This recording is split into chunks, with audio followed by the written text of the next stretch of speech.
né, gerar o protocolo e quando a gente consegue gerar o protocolo, porque muitas vezes a gente fica lá naquela musiquinha meia hora, 40 minutos para ser atendida. Não é de hoje que o SBT Comunidade mostra a indignação do consumidor com o fornecimento de energia elétrica. O empresário Marlon Pavanello, do ramo da saúde, há poucos dias falou com nossa reportagem sobre as dificuldades enfrentadas por ele. Agora à tarde nós tivemos 5 quedas de energia. Então imagina, o equipamento meu funcionando, apesar de nós termos no break aí muito grandes, mas eles uma hora não aguentam, né? Computadores, ar-condicionado, isso aí não tem no break. Então eles acabam queimando. Então isso aí é um prejuízo muito grande. Naquela ocasião, a empresa justificou que a queda de um poste teria provocado o transtorno. Roberto, você pode observar aí que nós ouvimos dois públicos, o consumidor residencial e o consumidor empresarial industrial. E a reclamação, ela é uniforme. Uniforme, né? Como que conseguimos explicar o que está acontecendo? Porque aí nós mostramos um caso em Sinop, mas aqui em Cuiabá não é diferente. Em outras regiões do estado também não é diferente. Na verdade, Aguinaldo, o que acontece? Esse sim, diferente do preço da tarifa, que a Energisa tem pouca influência. Nós precisamos até falar disso sobre bandeiras tarifárias aqui, que é um outro ponto crítico da percepção das pessoas. Mas esse sim é um assunto que é de total responsabilidade da Energisa, a qualidade do fornecimento de energia. O que acontece no estado do Mato Grosso, e a população precisa conhecer isso. O estado do Mato Grosso, o ano passado, Adriano, enquanto o Brasil andava de lado em seu crescimento, PIB zero, para não dizer negativo, o estado do Mato Grosso, o consumo de energia do Mato Grosso crescia a 6%. Região do Araguaia, a 10%. E o que aconteceu com o Mato Grosso anos atrás? Há mais de 6 anos antes da chegada de Energisa, em 2014, a época da intervenção federal, que ficou aqui por 3 anos e alguns anos antes, a capacidade da empresa em investir e melhorar a qualidade do fornecimento, ela foi diluída. A empresa não tinha mais saúde financeira para poder fazer os investimentos necessários. Então eu tinha uma disponibilidade de energia, um crescimento vultuoso, como é característico do estado do Mato Grosso, o agronegócio, e o investimento para dar suporte a esse crescimento não sendo realizado. Isso foi chegando, foi afunilando, isso foi chegando num limite. Quando nós chegamos em 2014, nós encontramos o estado do Mato Grosso extremamente limitado em termos de disponibilidade de energia. Concordo com o senhor. Não havia disponibilidade de energia em muitas regiões do estado. Concordo. Nós tínhamos que negar ligação de energia elétrica e os investimentos em qualidade, eles também não eram realizados. Nós fizemos um plano de investimento, esse plano de investimento nosso nos últimos 3 anos. Nesses 3 anos, ele é algo em torno de 1 bilhão e 500 milhões de reais que vem sendo realizado. Agora, nós temos um passivo para tirar desse afogadilho que o Estado vive e ainda passar à frente, porque a energia elétrica ela é um bem necessário para o desenvolvimento. Então, o que o senhor está querendo dizer é que há ainda um desajuste no equilíbrio da necessidade com o atendimento nesse momento. Perfeito. Essa é uma característica que a gente tem consciência dela. No estado do Mato Grosso, hoje nós temos cadastrados aqui 30 mil famílias que não possuem sequer acesso à energia elétrica. Então, nós estamos buscando isso. Nós temos que pessoas que eles não estão nem reclamando da qualidade, eles estão reclamando de não ter acesso. É um problema de inclusão social. Isso é grave, imaginar né? Isso é grave, viu, imaginar isso é muito grave. No século XXI, nós estamos falando que 30 mil famílias, e aí, se somada a cada família, numa média aí de 3 a 4 pessoas, nós estamos falando de 120 mil pessoas hoje em Mato Grosso que não têm acesso à energia. Isso então, aí é também, obviamente, algo que o governo do estado de Mato Grosso tem que, de alguma maneira, contribuir para que esta energia elétrica chegue até essas famílias. Nesse sentido, o que é que nós estamos fazendo? A gente firmou um compromisso com o Ministério de Minas e Energia. O Ministério de Minas e Energia aportou recursos subsidiados e nós assumimos o compromisso com o governo federal de isso era o nosso prazo original anterior, era 2020, e nós antecipamos para 2019 atender essas 20 mil famílias. Então, existe um passivo a ser tirado. Nós estamos fazendo melhorias em todo o estado, os investimentos, como eu falei, são vultuosos para poder fazer frente a tirar esse passivo e colocar numa condição melhor. Com certeza. Agora, infelizmente, a gente não consegue tirar o atraso de 10 anos, 7 anos Eu acompanhei bem o processo da antiga SEMAT. Né?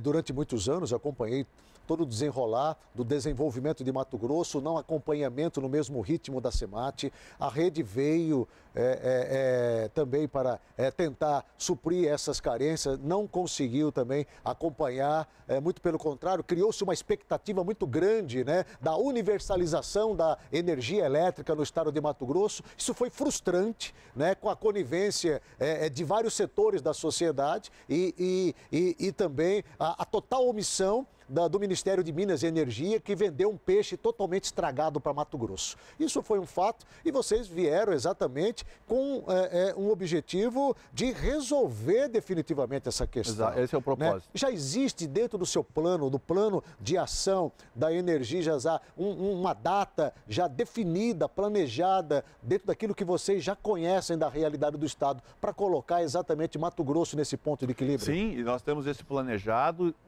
e muito bem determinado. E fizemos isso município a município. Dos 141 municípios, nós temos para cada município em que ano ele será universalizado e nós atenderemos 100% dos clientes que lá residem. Isso vai, como eu disse, nós vamos ligar em 17, em 18 e em 19.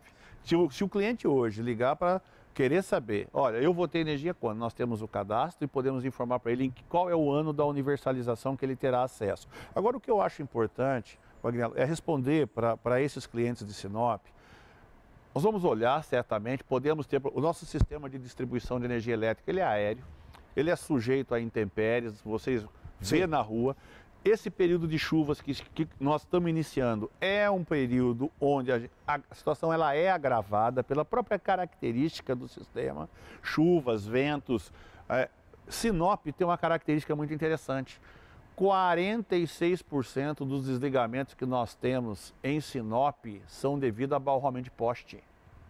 Aí já é uma questão... E é exatamente isso que foi apresentado. Exato. Aqui. Foi tocado nesse assunto. Tocou nesse ponto e me chamou a atenção.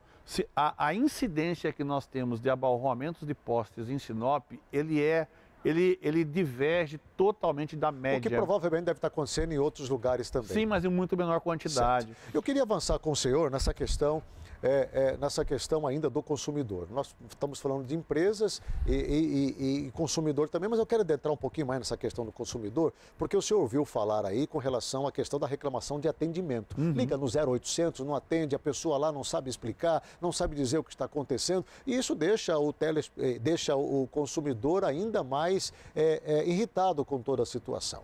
Nós temos também agregado a isso a questão das cobranças tarifárias de moradores de bairros periféricos. Eu estou falando de casa de 30 metros quadrados, 40 metros quadrados, 25 metros quadrados, barracos, que tem ali um bocal, 2, casas de uma peça, 2, que mal tem uma geladeira, mal tem ali um ventilador, mas que recebe na sua conta lá valores expressivos, comparado a quem mora numa casa de 70, 80, 100, com lavadora, com geladeira, com micro-ondas, com chuveiro elétrico. Quer dizer, a impressão que passa às vezes, Roberto, é que há uma total disparidade na cobrança dessas faturas e a gente não consegue compreender como que isso acontece. Então, na verdade, assim, ainda com relação ao serviço, a qualidade do serviço, a gente busca a melhoria dele continuamente, os investimentos são necessários, tá certo?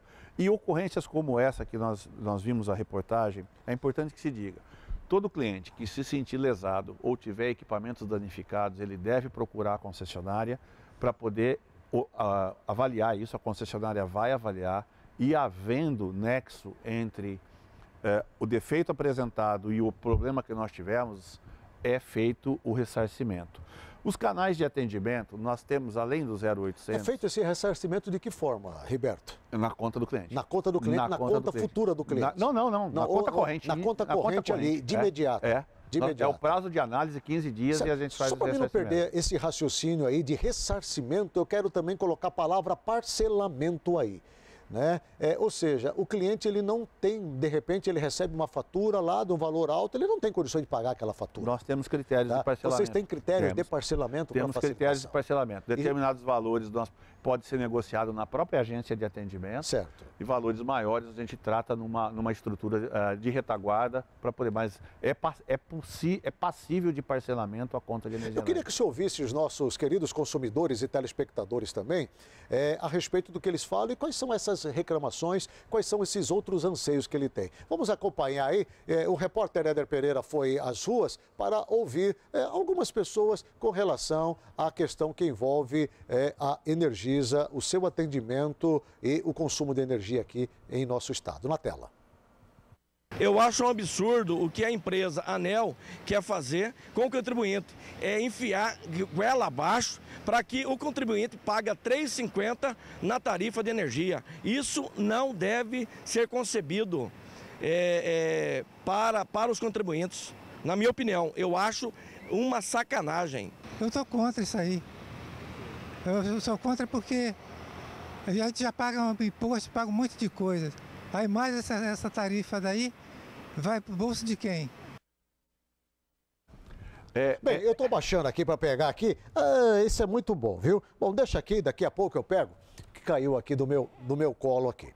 Mas, Roberto, você viu aí que essas poucas pessoas que apareceram aí, um já falou num assunto importante que é o que está sendo discutido nessa semana, que é a bandeira tarifária. Ontem nós mostramos uma matéria aqui, o repórter Lino Pinheiro abordou esse assunto e provocou um verdadeiro alvoroço na população. Várias ligações, várias mensagens, Agnello, a Energisa só sabe aumentar, a Energisa só sabe cobrar, a Energisa não deixa... Tem que tirar a Energisa do estado de Mato Grosso. Reclamações de todos os tipos. Só para o senhor entender o que aconteceu, coloca para mim o Lino Pinheiro aí para nós, por favor, na tela. Traz o Lino Pinheiro aí, porque o Lino Pinheiro ele fala exatamente da bandeira vermelha e ele cita um valor de R$ 3,50 cada 100 kWh. Isso. Né? Que realmente deixou todo mundo assim meio boquiaberto, talvez por não entender. Tá no ponto aí? Traz para mim, por favor. Para você entender como funciona o sistema tarifário da energia elétrica no país, entenda o seguinte: cor verde, o custo é baixo. Cor amarela, aumentou só um pouquinho. A cor vermelha, plataforma 1, aumentou e já dá um sinal que a gente pode até reclamar e achar ruim. E a cor vermelha, que é a plataforma 2, aí fugiu do controle. Aumentou demais o custo da energia. E ao que tudo indica, a bandeira tarifária a partir deste mês será a vermelha patamar 2, ou seja, tem a tarifa mais cara. Seria a primeira vez desde 2015, quando o sistema de bandeiras foi criado, que a taxa extra de R$ 3,50 seria cobrada. O povo está sentindo. E o equivalente com o salário, ele quase que não acompanha, né? Aí o povo está meio com a pulga atrás da orelha, como fala. O povo fica com a pulga atrás da orelha, né? Essa foi a palavra final aí do entrevistado. Roberto, bandeira tarifária, plataforma 2, bandeira vermelha. O que é isso? É um autódromo? Vamos lá, é quase um autódromo. vamos tentar entender minimamente isso, gente. A primeira coisa que é importante que se diga, tudo isso, bandeira vermelha, plataforma 2, bandeira amarela, bandeira verde, está associado a custos de geração. Não tem nada a ver com a distribuição, com a distribuidora Energisa e nenhuma distribuidora do Brasil. O que nós estamos falando, o que o governo está falando quando fala em plataforma 2, em bandeira vermelha e bandeira amarela, remete ao custo de geração. quanto é que está custando gerar energia. Porque lembra no início dessa nossa conversa que eu falei o seguinte, nós compramos energia e repassamos. Então, todo esse valor adicionado à conta de energia elétrica que a Energisa oferece na tua casa a todo mês a conta e que traz esses custos, de novo, nenhum centavo desses R$ 3,50, desses R$ 3 fica na Energisa. Tudo isso é repassado ao gerador, lá na origem do processo de energia elétrica. Mas vem para a fatura do consumidor. Mas é porque o consumidor não recebe conta do gerador. No modelo do setor elétrico brasileiro, quem apresenta a conta de toda a cadeia é a distribuidora. Então você não recebe na tua casa uma conta da transmissora, uma conta da geradora, em que pese eles terem trabalhado para você receber. Mas R$ 3,50 cada 100 quilowatts? Eu vou chegar lá. Aí o que acontece? Quando nós temos recursos hídricos, água suficiente nos reservatórios de usina e o custo da geração elétrica a partir da água é mais barata, eu tenho excesso de água nos reservatórios, não é na cidade de Cuiabá, no estado de Mato Grosso, são nos reservatórios das grandes usinas. Quando eu tenho excesso de água, a produção da energia elétrica é barata, porque eu estou gerando energia a partir da água. Então, isso é a bandeira verde. À medida que vai secando, são necessárias a inclusão de novos modos de geração e a termoelétrica é a nossa alternativa no Brasil a óleo diesel, custo de petróleo. Certo, mas... Então, só para concluir, aí o que acontece? Esse custo de produção ele vai aumentando. Como ele vai aumentando, instituiu-se a bandeira tarifária. Isso é importante que o cliente saiba, como forma de antecipar uma ação. A bandeira tarifária, ela não existia até 2015, mas o repasse desse custo ao cliente já existia. Certo. Onde ele existia? A cada 5 anos era feito esse repasse. A idealização e a implantação da bandeira tarifária em 2015 foi com o seguinte objetivo. Ao invés do cliente pagar lá na frente por alguma coisa que ele não teve como evitar, vamos sinalizar para ele antes e falar, olha, o mês que vem nós vamos ter que gerar em diesel, vai ficar mais caro, portanto, um alerta, gaste menos porque você vai pagar caro. Então, peraí, agora então isso não é um aumento de tarifa, é uma antecipação de um problema logo aí na frente. Perfeitamente. Tá. Então, veja bem, telespectador, aonde que nós vamos chegar aqui, e isso é importante para que você também saiba. Dia 15 de outubro agora inicia-se o horário de verão. Né? E sempre no período de horário de verão, o que se fala é, vamos avançar em 1 hora e com isso nós vamos economizar. Esse é o discurso bonito que se prega exatamente. É para economia no país. Né? Mas eu pergunto, até que ponto então é economia, uma vez que os órgãos federais públicos, né, que fogem da Energisa, que não passa pela Energisa, podem falar em redução de consumo, aumento, obviamente, da potencialização da energia nesse período e mandam uma conta antecipada para o consumidor de R$ 3,50 a cada 100 quilowatts. Então, vamos lá, vamos separar os assuntos aqui, bandeira tarifária e horário de verão. Então, mas aí é que está. A bandeira tarifária, de novo, ela não se constitui num aumento de tarifa. Isso já existia, mas o cliente pagava depois, lá na frente, na hora do reajuste da tarifa. E vinha tudo aquilo que ficou acumulado para trás e isso era inserido na tarifa. Agora, a bandeira tarifária, ela é mês civil. Certo. Então, no final do mês de setembro, o governo federal, através do Ministério de Minas e Energia, falou assim, olha, para outubro é bandeira vermelha. O que é que ele está querendo dizer com isso? Cliente, se prepara, porque se você gastar, a tua tarifa vai ser mais cara esse mês. O que ele quer é, eu estou gerando a custo alto. Ou se ele gastar o mesmo... vai vir mais caro. Vai vir mais caro do mesmo jeito. O propósito tente economizar ao máximo, se prepare para você não ter um impacto na sua conta.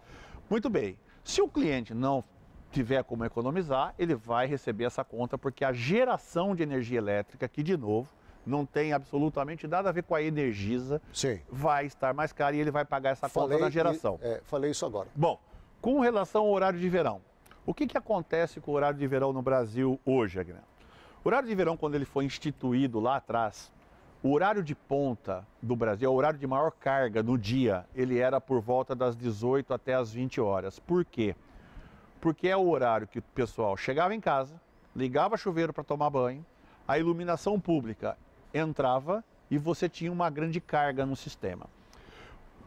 Veja só, toda essa estrutura de postes e transformadores e cabos que estão aí na rua, elas estão dimensionadas para atender o máximo. Porque se eu dimensionar ela para atender o mínimo, na hora que chegar ao máximo, ela vai queimar. Certo.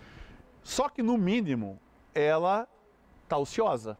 Você concorda? Sim. Então, o horário de verão, ele não vem para uma redução absoluta de energia. Ele vem para diluir isso no tempo e tornar com que aquela estrutura que eu precisaria que fosse mais alto pudesse ser um pouco menor para suportar uma demanda menor também, mais diluída. Certo. Então, esse é o horário de verão. Só que o que acontece recentemente? Recentemente, o horário de verão, o que a gente tem verificado, por conta de mudanças climáticas e tudo mais, o calor, ele tem deslocado o horário de verão. Aquele horário de verão que era das 18 às 20 horas, ele foi transferido para o horário das 14 às 15 horas. Então, essa antecipação de 1 hora ou não, ela já não produz mais o mesmo efeito que produzia antes. Ok.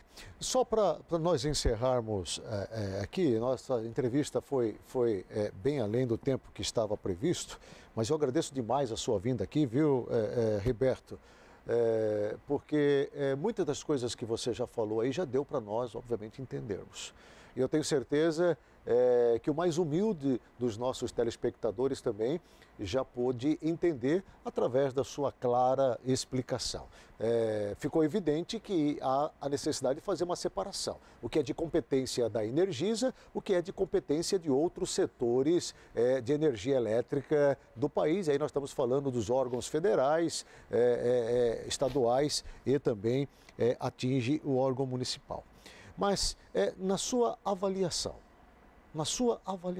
esse modelo que nós temos hoje de cobrança tarifária, de energia elétrica, é o mais adequado? Com toda sinceridade, Riberto. Eu não estou falando para o presidente da Energisa. Você está falando com o Riberto. Eu estou falando com o Riberto José Barbaneira, o cidadão, um consumidor de energia elétrica, um pai de família que recebe a sua fatura na sua casa, independentemente de ser presidente. Agnello, eu estou no setor elétrico há 34 anos. Sim. Nasci e me criei no setor elétrico. O setor elétrico brasileiro ele é muito bem desenhado, o modelo de privatização foi muito bem desenhado, ele se sustenta muito, ele se sustentava muito bem, com planos decenais de desenvolvimento, tarifas justas, construção de parques de geração, e ele parava de pé. Infelizmente, há alguns anos atrás, recente, o setor elétrico foi usado como forma política, para finalidades políticas. E não está sendo usado ainda hoje? Ainda sim, mas vieram medidas provisórias que desestruturaram o setor. Essas medidas agora que estão sendo colocadas em prática são emergenciais e paliativas para conseguir apagando fogo para conseguir recuperar a estruturação do setor. Uma história que vem aí de 40 anos atrás. Não, mas nos 40 anos atrás ele era muito equilibrado. Nós tivemos a medida provisória 579, editada no final de 2014, ela foi desastrosa para o setor e ela desestruturou o setor como completo, dando aos clientes uma falsa percepção de redução da energia elétrica. E isso está sendo cobrado agora. Isso é muito grave o que você acabou de falar. Isso está sendo cobrado agora. Então, infelizmente, o setor elétrico ele foi usado de uma forma marginal com objetivos outros que não o de desenvolvimento. E como frear isso? Colocando a casa em ordem agora. Investimentos no setor, investimentos em geração, trazer capital, energia eólica é uma energia barata, que a gente está desenvolvendo isso também no setor elétrico, está crescendo. Nós precisamos sair da energia cara, nós precisamos sair do diesel, nós precisamos sair Eu quero lhe trazer justamente para a gente discutir essas mudanças que poderão acontecer, inclusive na produção de energia elétrica e distribuição aqui no estado de Mato Grosso. O senhor já citou aí, né, E eu já vi alguns modelos no estado da Bahia, que está funcionando muito bem, já vi alguns modelos em outros estados que parece que já estão sendo implementados e talvez aqui nós tenhamos também mudança. Tem alguma coisa por aí, né? Tem, a geração distribuída hoje, solar, ela é uma realidade. Nós já temos no Mato Grosso unidades geradoras solar. Certo. Então, isso é o desenvolvimento, isso é o futuro com certeza. E nós temos que estar preparados para isso. Conversamos nessa manhã e agora já tarde com Riberto José Barbaneira, diretor-presidente da Energisa. Muito obrigado pela sua presença e a sua participação aqui conosco, viu? Eu que agradeço, Agnaldo, pela oportunidade de a gente se aproximar com os nossos clientes, ter a oportunidade de levar um pouco mais de esclarecimento de um setor tão complexo que é. E a vocês, nossos clientes, assim, a manifestação clara de que nós estamos trabalhando muito forte para tirar esse passivo que identificamos no Mato Grosso quando chegamos e poder tornar esse estado suprido de energia elétrica com a qualidade necessária para que ele possa crescer e se manter na vanguarda desse país aqui. Muito obrigado pela sua participação.